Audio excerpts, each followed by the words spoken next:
কখনো হাওড়া পুলই পার হইনি।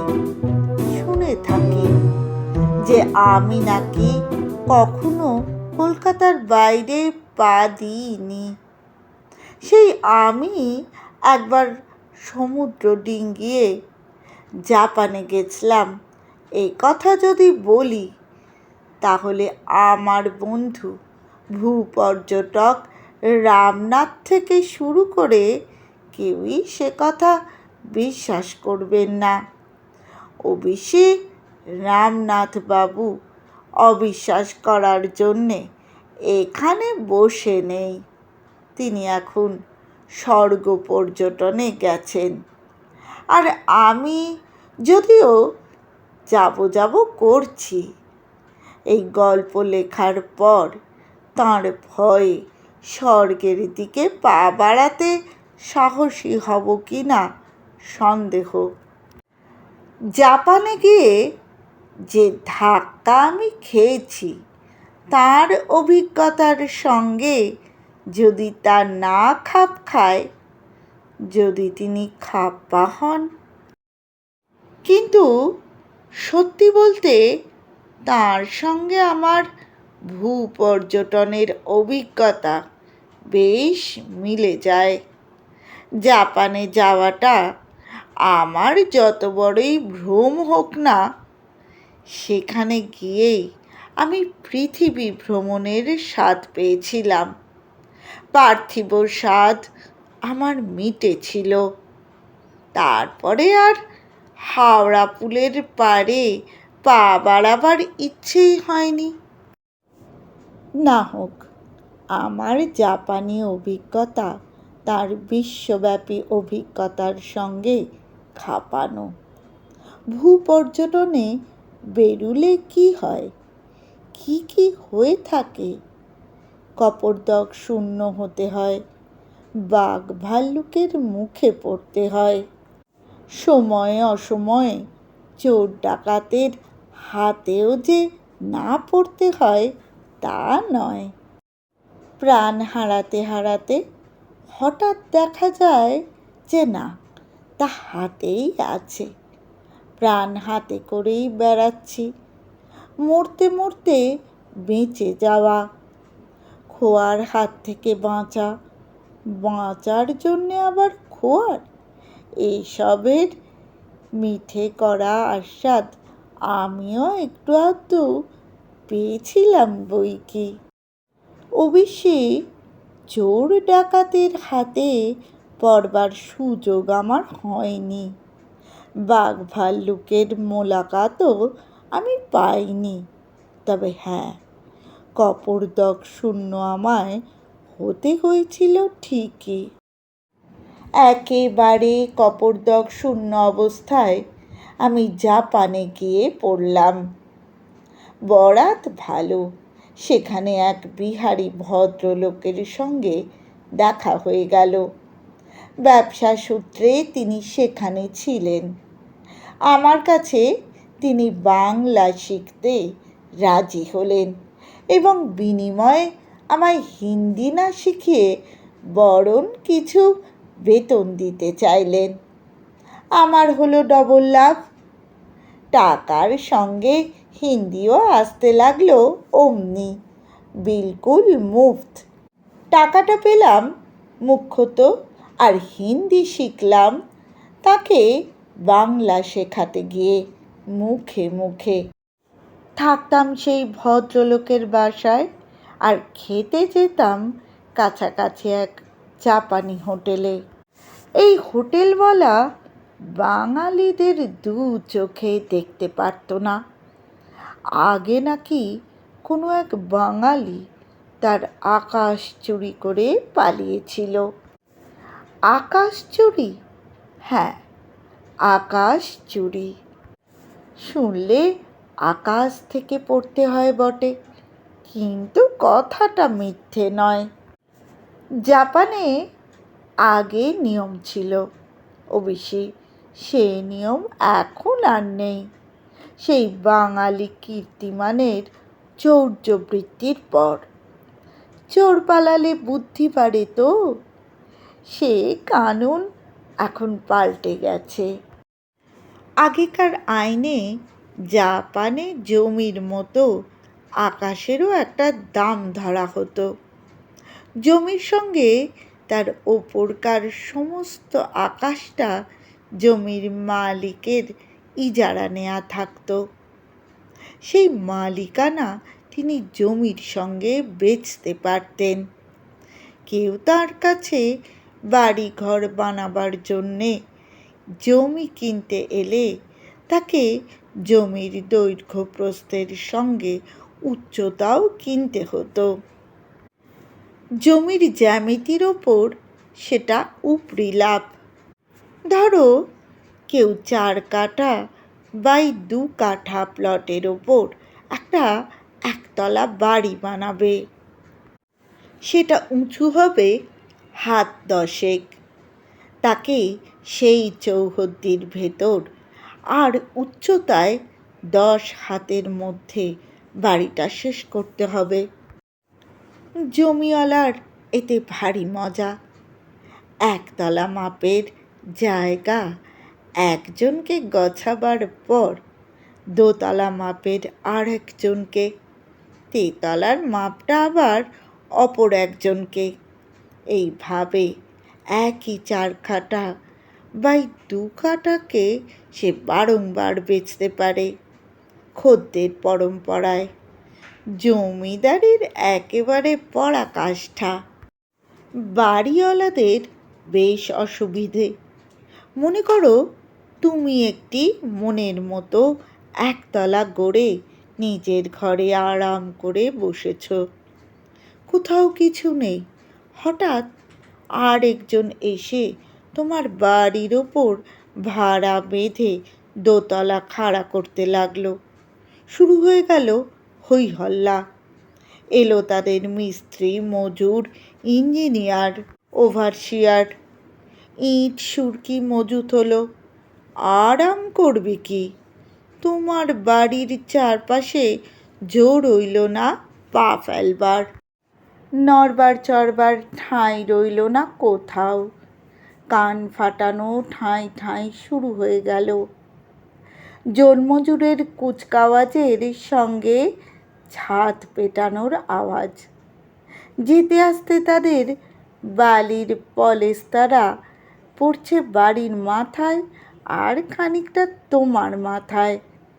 চুনকামের কিছুটা বাড়ির দেওয়ালে, কিছুটা তোমার গালে।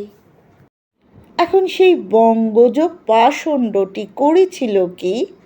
সেই হোটেলওয়ালার কিছু জমি কিনে একখানা একতলা বানিয়েছিল। জমিটার দৈর্ঘ্য প্রস্থ পুরোপুরি সে কাজে লাগিয়েছিল। 1 ইঞ্চিও ছাড়েনি। কেবল উচ্চতার দিকটায় হাতখানেক বাদ রেখেছিল। হোটেলওয়ালা যখন পরের ক্ষেপে বাড়ির উপর ভাগটা অপরের সঙ্গে বন্দোবস্ত করলেন, আর সেই লোকটি মিস্ত্রি, মজুর, ইট, চুন সুরকি নিয়ে এসে বাড়ি তুলতে লাগলো, তখন বাঙালিটি বলল, বাপু, বাড়ি তুলবে তোলো, আপত্তি নেই, কিন্তু ওপরের আরও হাতখানেক জমির ওপর আমার সত্ত্ব আছে, সেটা ছাড় দিয়ে। আকাশের খানিকটা সে ফাঁক রেখেছিল। সে জানত সেই ফাঁকার উপর আর যাই হোক ভিত গেড়ে ইমারত তোলা বাতাসে কেল্লা বানাবার মতোই আকাশ কুসুম হবে। সেই ফাঁকে হোটেলওয়ালাকে সে 1 হাত দেখালো বটে। আকাশের ফাঁকিতে পড়ে হোটেলওয়ালা কিন্তু সহজে ছাড়ল না। এই নিয়ে হাঙ্গামা হয়েছিল বেশ, মামলাও বেঁধেছিল। তবে শেষ পর্যন্ত সেই বাঙালিটিরই জিত হলো। দোতলা আর উঠল না। আমার কেনা জমি যদি আমি ফেলে রাখি কার কি? আর আকাশের জমির নেহাত শূন্য হলেও ন্যায্য মূল্য দিয়েই কেনা যখন। সেই থেকে সেই হোটেলওয়ালা বাঙালিদের ওপর হাড়ে চটা। আমি খেতে যেতাম তারই হোটেলে। হোটেলটা বেশ নামকরা, ফার্স্ট ক্লাস চীনে রাঁধুনিরা রাঁধত সেখানে। নামজাদা হোটেলটার দাম ছিল জ্যাদা। খানাপিনার দাম বেজায়। বড় লোকেরাই সাধারণত সেখানে খেতে যায়। আমার কপর্দক শূন্যতার কথা বিবেচনা করে বেশি কিছু খাবার সাহস আমার ছিল না। আমি কেবল 1 প্লেট ভাত নিতাম আর বসতাম রান্নাঘরের ধার ঘেঁষে। ধারে পাওয়া যেত দেদার জিনিস। রান্নাঘরের থেকে নানা রকমের খুশবু আসত। কত কি উপাদেয় রান্নার সৌরভ আসত যে! ফ্রাইড রাইস, মুরগির কারি, চপ সুয়ে, আরও কত কি করে তার ফিরিস্তি দেব? চোখেও দেখিনি, চেখেও দেখা হয়নি কখনো। কেবল মাছ ভাজার গন্ধ থেকেই চেনা জিনিসের মালুম আসত। আঁচ পেতাম ফ্রাইড ফিশের। না আঁচানো পর্যন্ত গন্ধগুলি চাখতাম। ভাতের সঙ্গে মিশিয়ে জলের সঙ্গে মিক্সচার করে খেতাম বসে তাড়িয়ে তাড়িয়ে। গন্ধের দৌলতে কোথা দিয়ে যে উড়ে যেত প্লেটকে প্লেট। দিনের পর দিন এই রকম মাগনা খেতাম নানান গন্ধ, নগদা ভাতের সঙ্গে। রান্নাঘরের ধারে যে বয়টা পরিবেশন করত, সে একদিন কৌতূহল বশে আমায় শুধালো, খালি খালি ভাত খেয়ে তোমার পেট ভরবে না? ভাত খেলে পেট কখনো খালি থাকে নাকি? না না, তা বলছি না। শুধু শুধু ভাত খেতে ভালো লাগে তোমার? শুধু শুধু কেন? ভালো মন্দর ডাকনা দিয়েই খাচ্ছি তো। ভালো ভালো খাবারের খুশবাই আসছে তোমাদের রান্নাঘর থেকে। খুশবাই মিশিয়ে আমি খাই। And I have no need to buy them, these খুশবাইস। তা বটে, কিন্তু আবার কিসের? স্বাদের 15 আনাই তো গন্ধ আসলে। লোকে ঝোল মেখে মাছ মাংসের টুকরো দিয়ে ভাত তোলে, আমি গন্ধ মেখে খাই। আর গন্ধের জন্য তো কোনো দাম লাগে না। আর বলবো কি ভাই, তোমাদের গন্ধ ऐसा তোফা, তার এমন খাসা তার, আর গন্ধ তার, এবং বিলকুল ফ্রি অফ চার্জ। তা বটে, তবুও জানো তো, আমার ট্যাগ হিরোশিমার মাঠ।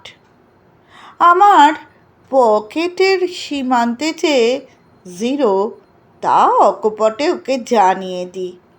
আমরা বিশ্ব পর্যটকরা বিলকুল কপর্দক শূন্য। তাছাড়া একটু গন্ধ পেলেই নাচব, এটা কিছু নতুন নয় আমাদের। আমাদের হনুমানও একবার, Hanuman, one of our gods used a big tail, গন্ধে গন্ধে গোটা গন্ধমাদনী নিজের ঘাড়ে তুলে নিয়েছিলেন। তাই নাকি বলে পরিবেশকটি অবাক হয়ে চলে গেল। কিন্তু কথাটা কি করে গিয়ে কানে উঠল হোটেলওয়ালার। সে তো রেগে কাঁই। তারপর দিনই আমাকে পাগড়ে তার সে কি চোটপাট। এতদিন ধরে যে বিনে পয়সায় আমি তার এত গন্ধ খেয়েছি, তার দাম দিতে হবে আমায়।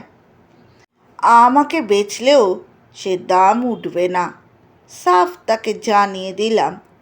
মামলা উঠল আদালতে। 3 মাস ধরে তার যত খাবারের গন্ধ আমি পয়সা না দিয়ে খেয়েছি তার খেসারতের দাবি। অভিযোগ তার মিথ্যে নয়, মেনে নিতে হলো আমায়। দুপক্ষের কথা শুনে হাকিম হাঁকলেন। ফরিয়াদের যুক্তি টেকসই বটে। গন্ধ তার রান্নাঘর থেকে বেরিয়ে গেছে বলেই যে তার উপর তার অধিকার চলে গেছে তা কখনো হতে পারে না। খাদ্যের মতো তার গন্ধের সর্বস্বত্ব মালিক কর্তৃক সংরক্ষিত। মনে করো, যদি কারো কুকুর শেকল ছিঁড়ে রাস্তা দিয়ে ছুট মারে, তাহলে কি তার ওপর থেকে তার দাবি দাওয়া চলে যায়? হাকিমের রায় শুনে হোটেলওয়ালা তো বেজায় খুশি। অতএব তার 500 টাকার খেসারতের দাবি পুরোপুরি আমি মঞ্জুর করলাম বলে হাকিম আমার প্রতি কটাক্ষ করলেন। কত টাকা আছে তোমার কাছে? কত নয়, কয়েক টাকা মাত্র আছে হুজুর। টাকাগুলো বাজে? বাজে কি আসল তা আমি বলতে পারবো না। আমাদের ভারতীয় টাকা তো নয়, আপনাদের জাপানি ইয়েন। মানে আমি বলছিলাম কি, টাকাগুলো বাজে তো, বললেন হাকিম। তাহলে টাকাগুলোকে ঠন ঠন করে বাজাও 500 বার, গুনে গুনে 500 বার, তার বেশি নয় কিন্তু। এ পকেট ও পকেট হাতড়ে খুললে একটি মোটে টাকা বেরুলো। হাকিম বললেন, ওতেই হবে, বাজিয়ে যাও 500 বার। কথায় বলে মানি টক্স, টাকায় কথা বলে। আমি টকাত করে টাকাটা ট্যাগ থেকে বার করেই না বাজাতে শুরু করলাম। ঠন ঠন, ঠনান ঠন। সেই একটি টাকাই, কিন্তু সেই একাই অনেক। একাই 100, 100 নয় 500। 500 বার বাজানো হলে হাকিম বললেন, বাস আর না, বলে তিনি হোটেলওয়ালার দিকে ফিরলেন।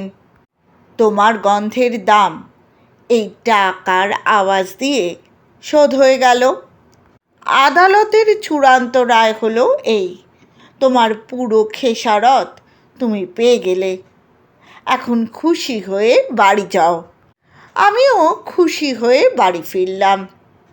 নাকে করে যা নিয়েছিলাম ওর কান ধরে, না ওর কানে ধরে দিলাম। গন্ধ চুরির খেসারত এইভাবে ঠনৎকারে সুধে জাপানের মাটির মায়া কাটালাম। ফিরে এলাম আমার কলকাতায়, আমার ঠনঠনে, আমার নাকে খত, আমার ভূপর্যটনের সেই প্রথম আর সেই শেষ। তারপর আর হাওড়া পুলের ওপার হইনি। আবার নাকাল হতে যায়।